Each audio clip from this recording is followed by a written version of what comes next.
The store at the podcast. The podcast. Okay. No, Mr. Mark never comes to. I never see him on the store. I've been at store No, a couple stop. of times, but I accompanied Josh and I mostly stay outside. Okay. The worst thing is he doesn't watch football. He doesn't play football. Yeah, I don't watch. I don't play.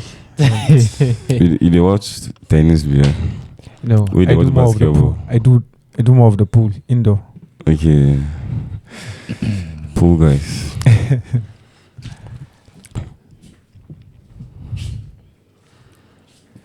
You suppose they poly. Gosh, you know what I feel today?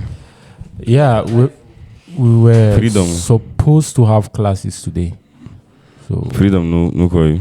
they even went. So I But you told know they- them I forgot to text Okay, him and yeah. told him no classes. The other guy, they come now. They the came other together guy. on Tuesday last week. Okay. On Tuesday, Freedom was sick. They always sick. Isn't the So last upper week? now you have to send a cough and catarrh. cajole him to go and do tests. No, not even boss. Now, tell him. I don't think so because I'm not into health business. We're talking IT with him. IT. Yeah. Well, I have a couple of people who are into health business. Yeah, and you've always been around health work, health personnel. Let him go. Yeah. That's my area of interest. And say this hit. Health is wealth. I'm on the road to. Imagine you cannot go out. You cannot make money then. What is If it? you are not Is this healthy. heat? What does heat and sickness have to 5 and 6? What? Heat bar. The Heat and temperature. sickness. As in this heat yesterday. One man just for my neighbor in just fall die last 2 days. Inside store. This guy don't start to. Okay, welcome to the pod. This is Lendo Podcast. We It's have a a well-known first timer. For starting with notifying us. Yeah, we have a first timer in the building. Mr. Mark, can we meet you? Yeah. My name is Mark Samuel. Also known as the celebrity cleaner. Celebrity cleaner. Yes, celebrity cleaner. Mm. Yeah, I'm happy to be here. Okay. I mean, I am more than excited to share whatever it is that I would be required to share here this morning. We are more than excited to hear. Yeah, our people will say, good morning, my people, good afternoon, my people, good evening, my people. Depending on the time we are watching. I don't know if that's a formal way or it's just. I don't like that. It's very funny. To Like, me. just go straight to the point. Yeah, so you're welcome to the pod. You're welcome. Thank you. Val, Thank you. he said he's a celebrity cleaner. Yeah, I was a celebrity cleaner too now. I remember the last time we had a celebrity farmer. Oh, okay. Who was that? Mr. T. We had a celebrity farmer. He's Wow. into farm and he's a celebrity. So it's nice to have a celebrity Celebrity cleaner in our midst. Thank you. So we'd Thank like to know more about what you do. When you say celebrity cleaner, what exactly do you do? Do you clean for celebrities or celebrities call you to clean? Oh, you're What the type of you're the celebrity. Yeah, more Yeah. like you're trying to but I understand. So the celebrity in that phase does not really point to my clients or the people I work for. The celebrity there, it's me. Okay. Yes. Mm. The service, the kind of service I offer, what I do, and then it's just a way of adding value to my business. Okay. Yes, the celebrity. People prefer the aesthetics sometimes. Yeah. They place more value on what is obtainable. Okay. By what I mean obtainable, what they can actually see, what they can work with, and what is hyped. Yeah, so I choose to go with the trend, and the celebrity cleaner is not just something it's not just a trend for me. It's something I intend to keep as a brand name for myself. Yeah.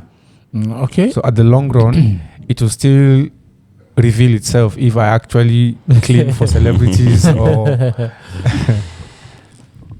Yeah. So how long have you been in this business of celebrity cleaning? Not too long. Not too long. Not too long. Yes, not Okay. too long. I think I started officially last year, January. Okay. Yeah, Officially. last year. officially, yes. What about last year. unofficially? Unofficially is the ideation process.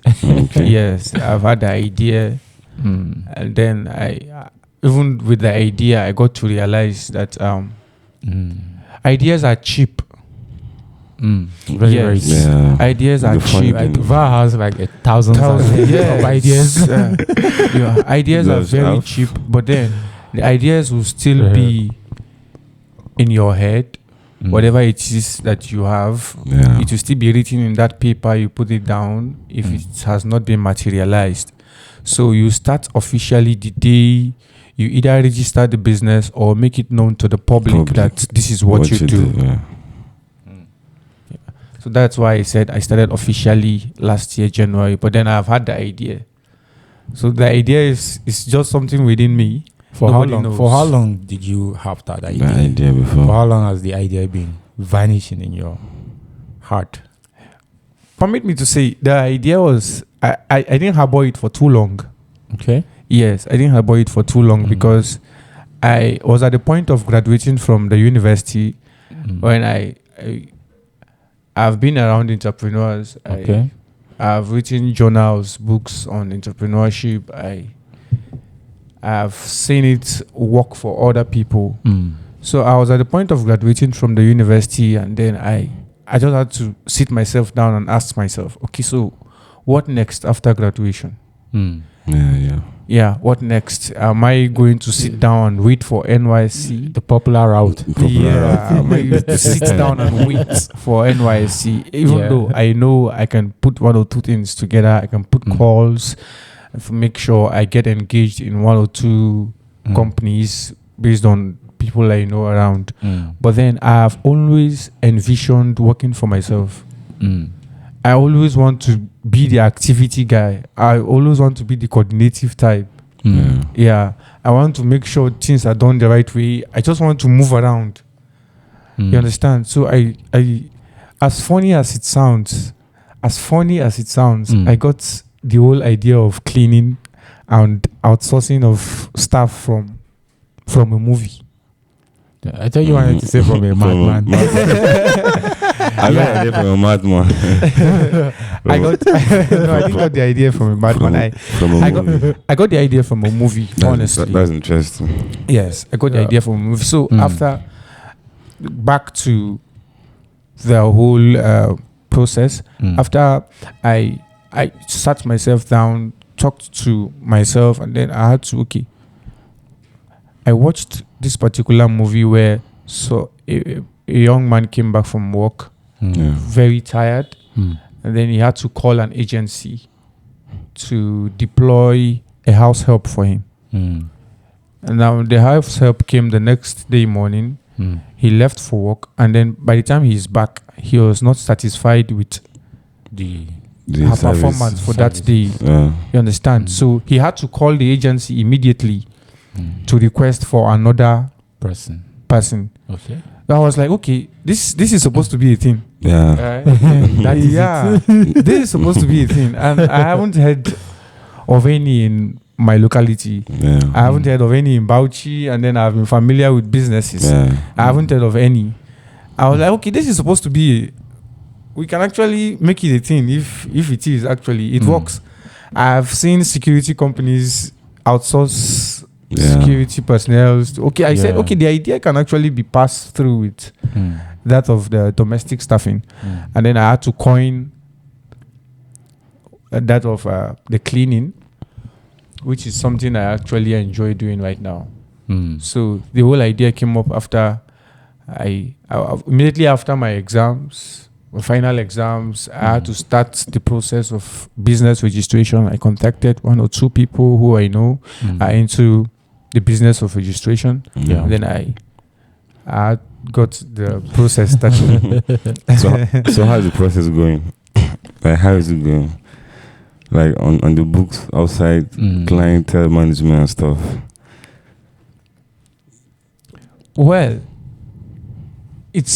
I've seen support massively. In fact, shout out to everyone out there on Beehive.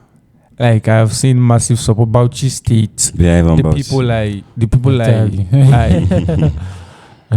have seen support. I've seen referral. I've seen recommendations from a lot of people I know. You know, one of the advantage I took is the fact that I know people. Yes, and one of the encouragement I got when I started the whole thing is, I was like, okay, the people I know that I'm actually hoping that if I should go out to the marketplace, they would help me get a job or engage me. Yeah. How can I actually make use of them instead of working for them? Yeah. How do I get them to recommend me for anything? If they are that powerful to employ me, they should be able to give me something. Yeah. Yes. So I took advantage of that. I spoke to my guy about it, and then he said it's a good idea. You know, everyone will tell you at the beginning it's a good idea. It's a good idea. It's something everyone. If you come to me with a business idea now, no matter how unrealistic it looks, it will still be a good idea because it depends on the execution. It depends on the value you have in the society. You know, the reason why I started by saying ideas are cheap is because people don't invest in ideas anymore. If you can give me 1,000 ideas now, if I don't know you, I don't know your personality, I don't know you as someone with a reputable value in the society, I might not be interested in investing my money. Yes. So you said people don't invest in ideas. No, people don't. People invest in what then? People invest in value. Okay. Yes. Like people invest in people. Yeah. Okay. I think that's the right word I've been waiting. People invest. Because I've heard it before. Because people only invest in people. Yes, people don't invest in people. Ideas. When I started, as funny and schemy as it sounds, I had to draft my startup cost. Josh relates to this. I had to draft a startup cost. It has never been seen or heard in any sane society where you buy shares in a company that does not even exist. It has never been, like, I've never heard of it, but then I came up with it for the first time. I met my boss. Shout out to Mr. Sherif Adeoti. I met him. I discussed the idea with him, and then he encouraged me. He gave me a couple of ideas that can actually push it forward. And then I said, okay, this man is actually someone who has clients for me because he's into interior decoration. Yeah, he does interior. I said, okay, he has a client. He has clients for me. How do I actually get that from him? I had to draft letters, put the company, place a value on my ideation, not the company. I had to just place a value on the ideation and then give the company a what that is maybe invisible at that point. Imaginary. I had to give the company an imaginary what. I went to him and then I told him, this is it. This is the idea. This is what I'm expecting by the end of the year if you can invest. He said, okay, that's just it. He asked me to come back in the evening. He will be there with his wife. I was there with Josh, and then we discussed the whole thing. And then the next few weeks, we had the funds disbursed, and then we started. So he invested not in the idea. He invested in me because apart from the relationship I have with him, my first contact with him was on a professional base. Yes, my first contact with him was when I wanted to launch my book. In 2021. I met him. and then- Post-COVID. Yes. Post-COVID. Post-COVID 2021. I met him. Mm. We discussed. He gave me massive support at that time. And then he saw the way I coordinated the whole thing. And so I believe that's what gave him the confidence to Mm. actually invest in Investing. an imaginary business. Because at that point, I would call it an imaginary business. It doesn't. I haven't Yeah. even registered the business at that point. It was on the process of registration. Yeah. So that will lead us to a very important question, because you made mention of this on your speech. You mentioned that people don't invest in ideas. Yes, people don't. Now, to the youth out there that have ideas, bunch of ideas, and they don't necessarily have someone like the person that actually invested in you in the first place. Yeah. How Do they go about their business? All right. I'm How currently should working. they? I'm currently working on a book. Will soon be published. It's titled "What to Do While You Wait." Yeah. What to do while you? I mean, okay. I like the this waiting. title. I like this title. The waiting process matters. For me, my waiting process is covered with capacity building. Okay. Yes, you have to build capacity. You have a lot of ideas, yes, but then what value have you created for yourself For over yourself. time? Yeah. Right now, while you are waiting with the ideas, what are you doing to actualize it? So don't just wait. Don't just wait. You can't just wait. There are a lot of things to do while you wait. There are a lot of things to do. Volunteer.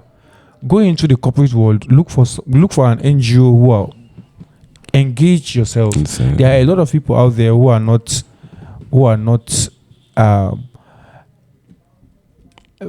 informed. They are not informed of what is happening in the marketplace, so they just feel the idea is too good. They just want to talk about it to everybody. Yeah. But then, if I should ask you, what have you been doing? They have zero ideas. They have about zero the idea about anything. Right. industry they want to venture into. If you should call 10 people who have ideas right now, if what they have is idea, if you should call them here now and then you tell them to talk about the idea, the only thing you hear is the idea, Yeah, but not. no market but not what they trends. have to No, make the idea come to reality. They'll just want the money, and then when it fails, they will give you this excuse that their algorithm didn't favor them. Yeah, a lot of things happen. It's business Factors. It's just Factors. it's just not working. Yeah, but there are things to do while you wait. Even in business, you wait. Last year, there are times I stay 3-4 months. I'm talking about just last year. 2025. Around April, May, June. Within this month, I didn't work. No calls, no message, no clients. But I waited. I go to the office as early as 8 a.m. Yeah. I sit there. I wait till 5 p.m. I close the office. I go back home. I still do the same next day. The So consistency. I waited. Yes, I waited. But not everybody can do that. Sure. Yeah. So the capacity you build while waiting will determine if the business you are bringing or the idea you are bringing will succeed in the next 2, 3, 4 years. Yeah. These are some exclusive things. Exclusive. I think you have to stop from here. People should go and buy your book. Because he mentioned about.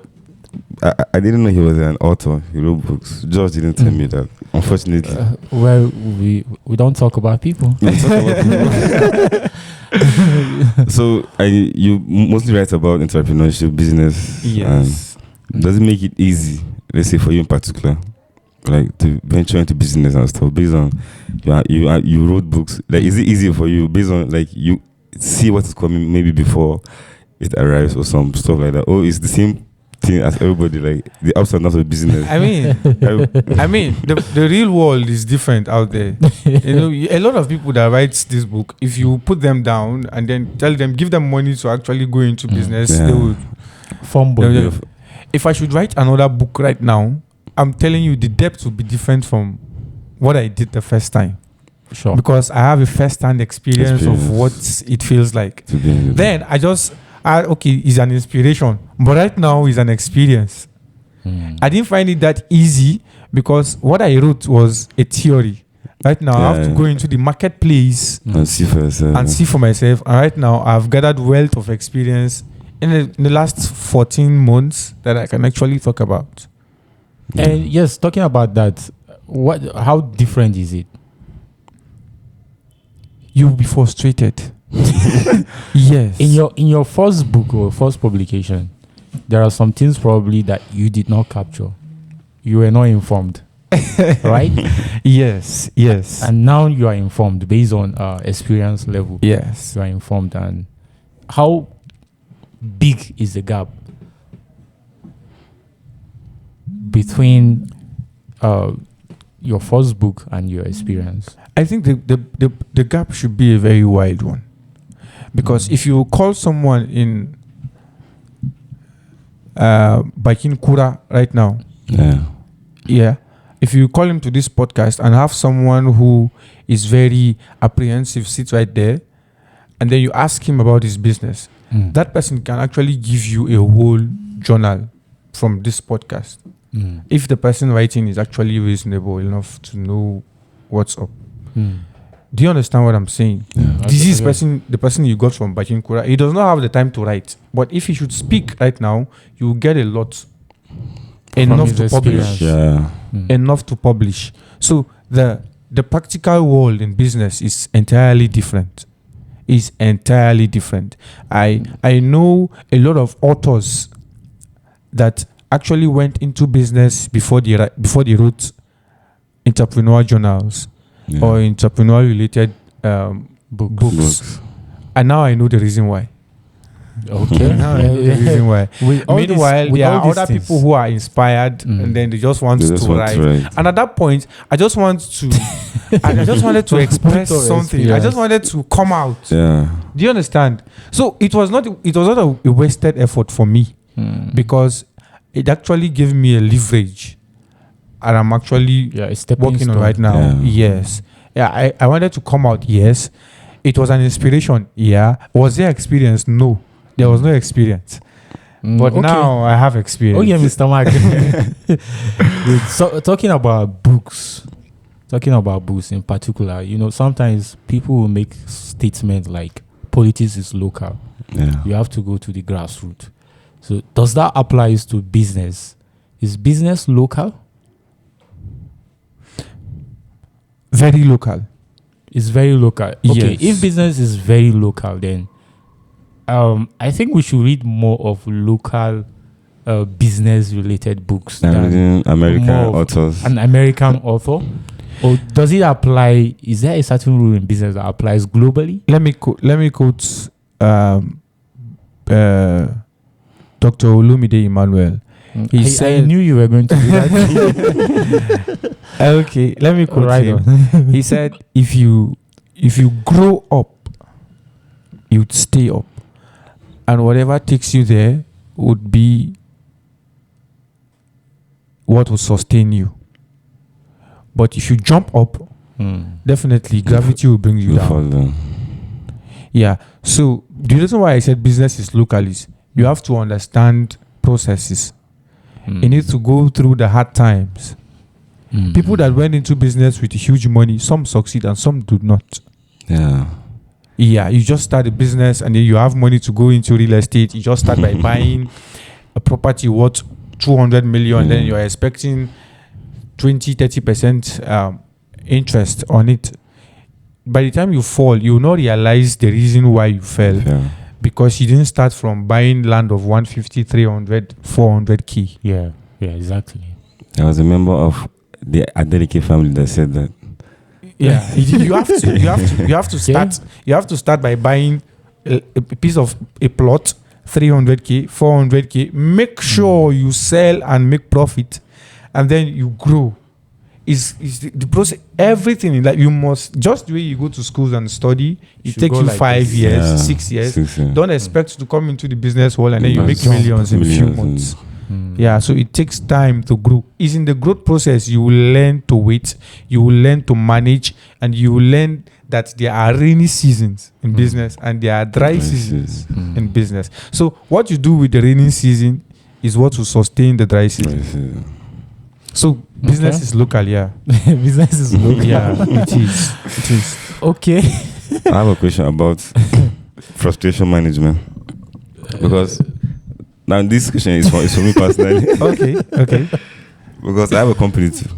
Oh, okay. With Wow. car nice. rentals and transportation business. So it's like 1.5 years, I think now. So it's growing. Wow. Sometimes like it's good. So I can remember a day that I was frustrated. I went to pick up a car and the driver just I don't know what happened. He just declined. Like it's not working anymore. And the clients are already waiting for me. And the clients are soldiers. So I just I can relate. I was just in between.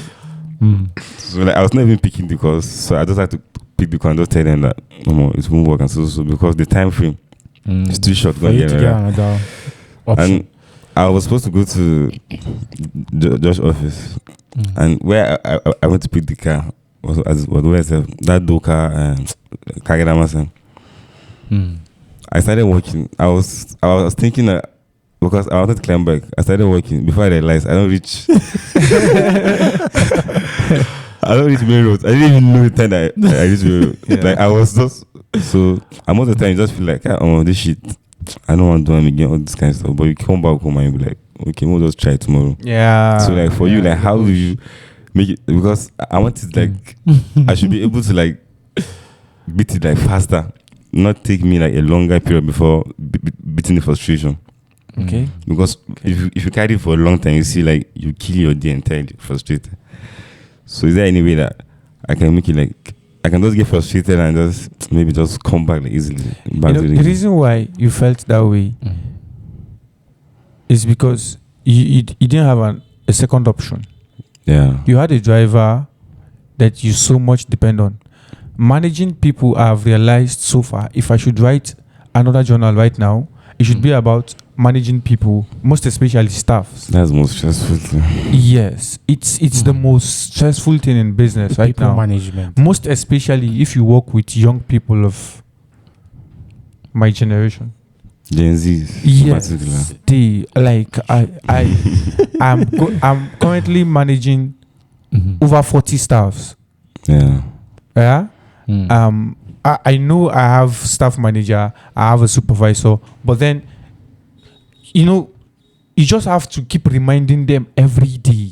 And these people are working 24 hours. Based on the project I have on ground, these people work 24 hours. So someone needs to be there to make sure we don't have issues with our contractors. Yeah. We don't have issues with security where, because of the nature of where they are working. Yeah. Now, if you so much depend on one person in business, definitely something would actually go wrong. Yeah. Because one day that person might feel too important. And then he start giving you reasons why you shouldn't have used him as the only option in the first place. Yeah, sure.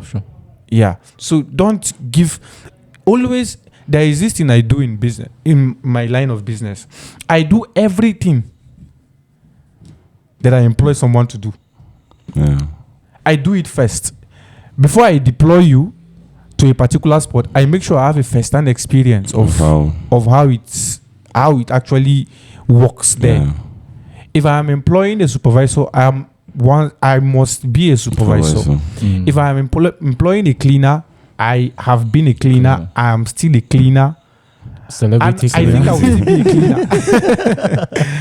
Do you understand? Sure. So if I'm employing a machine operator, I learned the machine. All the machines that I'm using in my company right now, I learned the machine first before I was one who taught them how to use the machine. So you don't just come and tell me this machine is too difficult all of a sudden to operate. I know how it works. Yeah.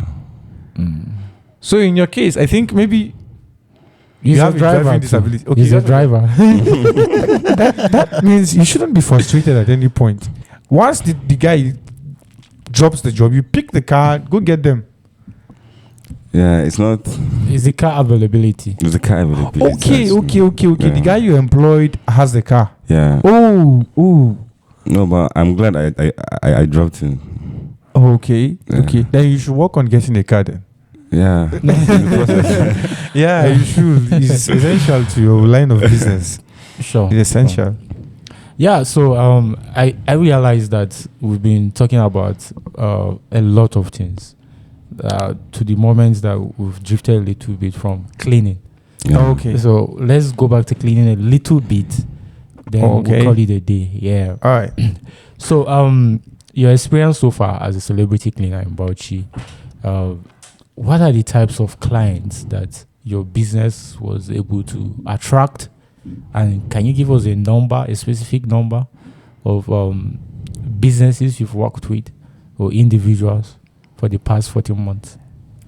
This is one part of my business that I'm so proud of personally. Yes. In the past 14 months, I've worked with reputable men and women in Bauchi State. I've worked for big businesses. I've worked for banks. Yeah. I've worked for the federal government. I've worked for a federal minister, sitting minister. Yes. That's This is one part of impressive. it. And I'm currently, in as much as I don't want to say it in the podcast, but then It is what it is. So next. I'm currently working with the US Army. Yes. Managing their camp. Yeah, so this is one part of my story right now that personally I'm proud of. Yeah. All right. So I just don't want to go into the temptation of calling names, so someone would not feel Comfortable. uncomfortable or Yeah. feel offended that I didn't mention his Yeah. or her name or her bank, her hotel, or his business. But I've worked with the big brands, in Bauchi. It will soon be published. They will soon be published. I think I should look for a way to publish and thank them specially because they believe. These people actually believed in me. One thing that I've realized that is so difficult that it's so difficult in my line of business right now is customer satisfaction. It's difficult to satisfy a customer as a cleaner. It's very, very difficult because even as a cleaner, after you're done cleaning, you will still enter the same space. You will see a correction. You enter that place 1,000 times. You will see something that you're supposed to do, but then it is what it is. It is what it is. You get the proper machineries for it, but then a cleaner and safer space always comes with consistency in cleaning. You have to do it again and again and again to attain a perfect result. So with clients I've worked with, people I've worked for, brands I've worked for in Bauchi, big brands, like I mentioned, banks, federal governments, a federal sitting minister, and one or two influential people that have been recommending me. One yes. The thing is, whoever I work for, I don't know how it works. Whoever I work for, in one way or the other, they find a way to recommend me to someone else. That shows how good your service is. Yes, it speaks volume. It might not be really exclusive. Yeah. It might not be that massive. I didn't come with heavy duty machines, but then I have trained staffs who work on site to make them understand that this is a basic responsibility for everyone. I take all of them as family. Yes, I see all of them as. So when we are going out for work, we are going out as a family.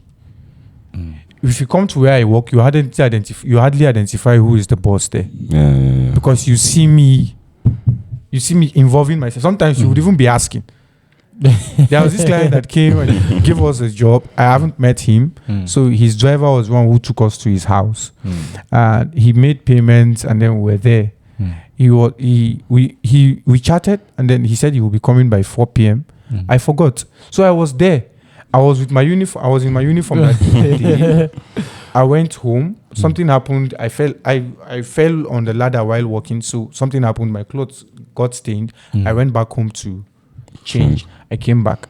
So when he came, because on my own shirt, boss is written behind. Yeah. So if you didn't pay attention, you'd never know. Yeah. So I went back home. I changed. When I came back, we were walking when he stepped in the building, and he was like, when immediately I realized he's the owner of the building. I stood up, and then I went to meet him, and he was like, "Where's The boss. the boss?" I was like, okay. I didn't even answer that question. I pretend not to hear, and then I continued with the information I was about to pass. And then he didn't even pay attention. His eyes was fixed. He wants to see. He wants to see boss. who's The in boss. charge. And then he called one of my staff again to ask, "Where is the boss?" And then they pointed at me. And that was when he paid attention. That was when he paid attention to what I was saying, because he met me On site. walking. On duty. Yeah, he met me walking, not even on duty. I was not telling this person, do that, Do do that, that. yeah. But I was there. So doing it, if I'm there doing it, you have no right to stand. Yeah. If I'm there doing it with you, you have no right to go and sit down. Sit down. If I'm there doing it with you, you have no right to tell me it's difficult to do, because I'm also doing the same thing. Yeah. Sure. Okay.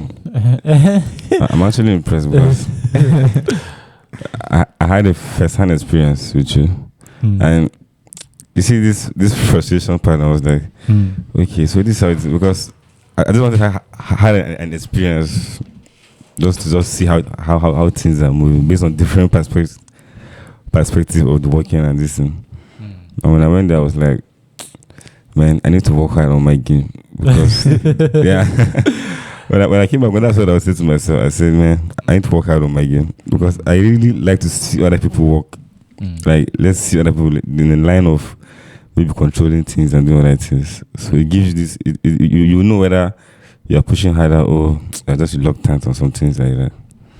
Okay. To conclude, Mr. Mark, can you just run us down to maybe the packages, some of the packages you have, Like the name of the company, some of the packages you have, location, like, address. for a normal or average Nigerian house, how much does it cost to clean?